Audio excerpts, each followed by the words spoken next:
Māsu ilgam ir tā, ka ļoti mēs paši nezinot vai paši tur piedaloties, bet īsti nesakojot tam līdzi, esam nonākuši pie tā, ka ļoti daudz mūsu dziesmās izmantot vārdi ziema, ledus, sniegs, tas, kas viss ir ziema, un tas raksturo varbūt mūsu stāvokli, dvēseles vai vispār fizioloģisko.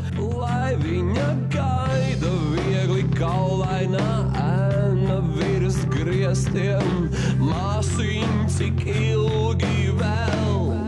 Sāksies ar sniegu, pēc tam būs ledus, un tieši kā arī runāts, un kas neiztrūkstoši arī ir mēnesis, un pa vidu visam būs balerīna un visādas karstas dziesmas, Manā sapnī kaila balerīna, nes lai viņu nesauc nezīs.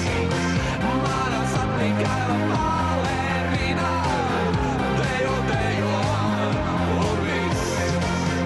Īsmā gadījums, bērnībā es gāju kaut kādā 1. klasē, un es dzīvoju tādā lauku miestā, un tur pareizēji brauc arī autobusu.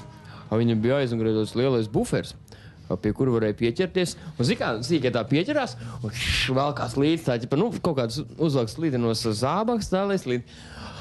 Tur Krievu laika bērniem visu atcerēs, bija tās vilnas bikses tādas uz gumiju. Vienkārši, ziemas bikses, kuras pēc tam bija tādiem sniega bumbuļiem. Kad padzīvojās ilgāk ārā. Un es vilkos tam autobusam aizmugurē. Es jūtu, es baigi atpalikt tā, kājas arī tik drab.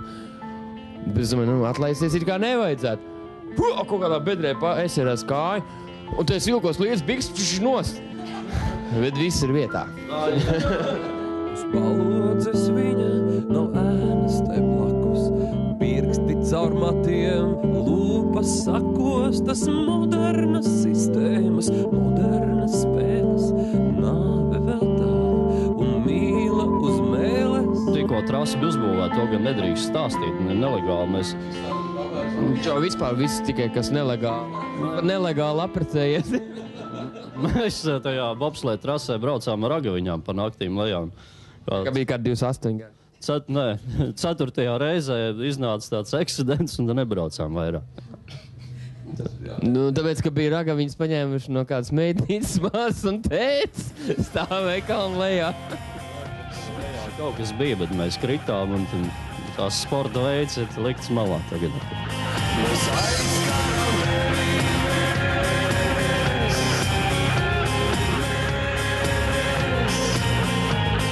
Vairāk ziemas pavadīs kopā ar automobīlu Žiguls, kuram beņķis šūpojās. Jā, tur jāraksta ir grāmata.